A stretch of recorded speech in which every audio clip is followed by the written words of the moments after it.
Matt here from Working Class Audio. I'm here with Robert Scovill, and we are at the Greek Theater in Berkeley, California for the Tom Petty and the Heartbreakers 40th anniversary tour. And I just showed up and hooked up with Robert. If you haven't checked out his podcast, it's at WCA number 40. Check it out at workingclassaudio.com. But here we are, and unfortunately, I've come for an evening of hanging out with Robert and watching a show, but we just got some news. We did indeed. We're going to cancel the show tonight. Very unfortunate. But Yeah. Tom's throat, I guess, went crazy last night after the show, so he's come down with laryngitis or something. So very rare for him. I mean, I could probably count the amount of shows we've canceled from his voice, honestly, inside of one hand, no doubt about it, over 25 years. So Yeah, and I think I said before I've seen him 4 or 5 times, Yeah. and there's never been a cancellation. Well, look, for you, we'll just put on the tracks and we'll just play the show. What do you think? I mean, seeing him is overrated. I mean, we'll just play the track. yeah, just play the music. So we're here front of house, and I'm surrounded, or I should say Robert's surrounded by, essentially it's a full-on studio here. I mean, it really is. I mean, we've got a venue, there's a couple computers here, there's hard drives, there's all kinds of stuff here. Yeah, I mean, if you added it all up, it would be certainly a studio out of the 80s and 90s for sure, no doubt about it. Can you give us kind of a brief overview of what it is we're behind here? Yeah, I mean, we can, just kind of we won't be able to see it maybe on this camera here, but Right. Here's the engines for the console here. We have a Venue S6L out here.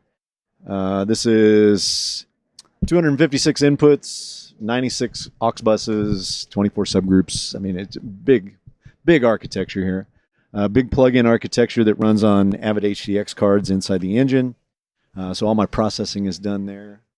We got 2 big Pro Tools rigs here. I got a pair of Mac Pros that are down here on the left that do... one does an AVB record. We use AVB networking in the Venue system, so we can just literally go Cat5 cable right to a Mac Pro and do 128 tracks of playback and record.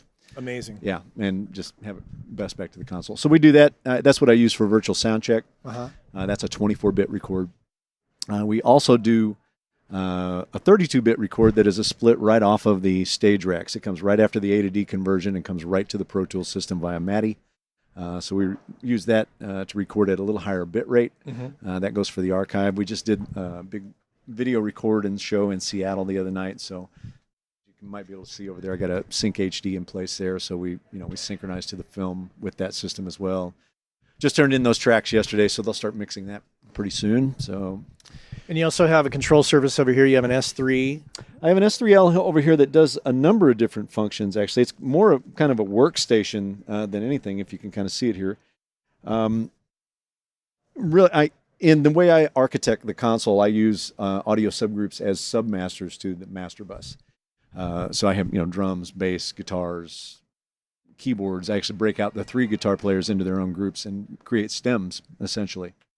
And the S3L actually allows me a path to have some redundancy in my system. In the event that I would lose the control surface, the stage racks actually continue to put out my stems. I route the stems to the stage rack. Oh, wow. And it goes to the S3L, so I can switch over and actually mix in stem form on this console if I were to lose the surface. We just switch over the PA system drive to this console. Okay. And I'm mixing on the S3L if this were to ever go down. Tell me about these Galaxy hotspot monitors behind you.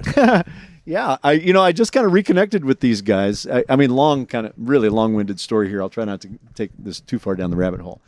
I think when we spoke in the interview, I talked about going to work for a company in Kansas City called Superior Sound. You did, yeah. Okay. Superior Sound is kind of a subsidiary of Galaxy Audio in Wichita, Kansas. So, I've known about the hotspot and used the hotspot. I don't know how many years. About forever. And at some point, I was putting together a little portable monitor system out here so I can do, we kind of use it as shout speakers. I use it off of my solo bus so that anytime I solo anything, if I want to hear it up close and personal, I just turn up a channel of these and I can hear it in context with the PA. I actually delay these back in time with the PA, so there's no time delay or anything. It just sounds like an exaggerated version of what you're hearing out of the PA, a magnified version of it, if you will. Then in addition, there are 2 analog lines that come out here, one from the monitor engineer and one from my stage technician down there. So at any point in the show, if they want to talk to me, it's sitting right in front of me and on. They just go, okay, he's going to use the Telecaster for this song, not the Gretsch, whatever. And I have some insight in it. And then on top of it, there's a Bluetooth input on it. And I usually have an iPad sitting out here, and I got it set up for Sling TV from my home. So if I want to watch TV or keep up on the Diamondbacks or anything like that, I can put that through here as well. So, we're covered on all bases. You've got 1, 2, 3, 4, 5, 6, 7, 8, 9 screens on at the front of house position. That's a different time we live in, isn't it? Yeah, and honestly, we got more computers than we have screens. I mean, if you take a look, I don't know whether you'll be able to see it on this screen, it's actually giving you VNC insight into 6 computers there. So I'm looking at 6 computers on one screen there. So okay, I have a host of Mac Minis down here that are doing a number of things. I got one that's for a Wave SoundGrid server there, which we're not actually using right now. And then I have two more Sonnet chassis over here that have one Mac Mini that's dedicated to smart analysis for the PA system. Mm-hmm. Another one is dedicated to flux pure analysis that I use inside the console. Like if I'm trying to measure latencies or anything inside the console, I do it with that analyzer. And then we have another Mac Mini down here that's doing a surround record. I actually record off of the S3L via AVB as well. So I capture the stems, plus all the ambience mics, and you can see it here, a 5.1 DPA mic. So if you want to do a quick surround record or a quick 2-track record, you can do it with the recording off of that machine very quickly. It's just stems and ambience, and off you go. And then the last one is an iTunes server. I just use that to serve. I have an iTunes library out here that has literally every mix I've ever done for Tom Petty on it sitting in there. We add it to it every night. And then we have all the walk-in music we've ever generated and walk-in playlists we've ever generated in my time here. So that's all sitting there, just being able to pull up and use as a reference anytime I want to use it. Who determines how this is? I mean, is it ultimately your decision how this all gets put together? Yeah. From a logistical standpoint? Yeah, if you, not to self-promote here, but if you go to my YouTube site, I did it specifically for this tour. No. Go to his YouTube site. Absolutely. Go to my YouTube site. Subscribe. The very first video of the video blog series for the tour is about a 45-minute video that condenses down about 3 months worth of work of the preparation for the tour. Like, all the system designs, everything that went into place. It'll show you at my tech room kind of pulling gear and putting everything together. So, these 2 racks are my racks. Obviously we changed it over because we changed consoles this tour. I had to do a complete rebuild of them, but these would go back with me when I'm finished. The console would go back to the sound company. So it's an insane setup, and just being a studio guy, this is intimidating, actually, the amount of technology that's sitting here. It's kind of flip-flop now, right? It's mind-blowing how much stuff is actually happening here right now. In comparison to most studios, it's very different. Well, it's different, but it's actually very similar in a lot of ways. Like, we have a complete LAN built out here, between all of these computers. I can VNC remote control any of those computers, or I can transfer audio between them. I can do anything on the LAN network. We connect to the internet on a daily basis if we need to do updates and all the other stuff. And there's redundancy obviously built into your setup. There's a massive amount of redundancy built into it, and now's probably as good a time to talk about it as any. We had an incident the other night in Seattle where we lost the PA system for about 10 minutes in the show, and it's just one of those things where people ask, well, don't you have backups for this? And it's like, yes, of course we have backups for it.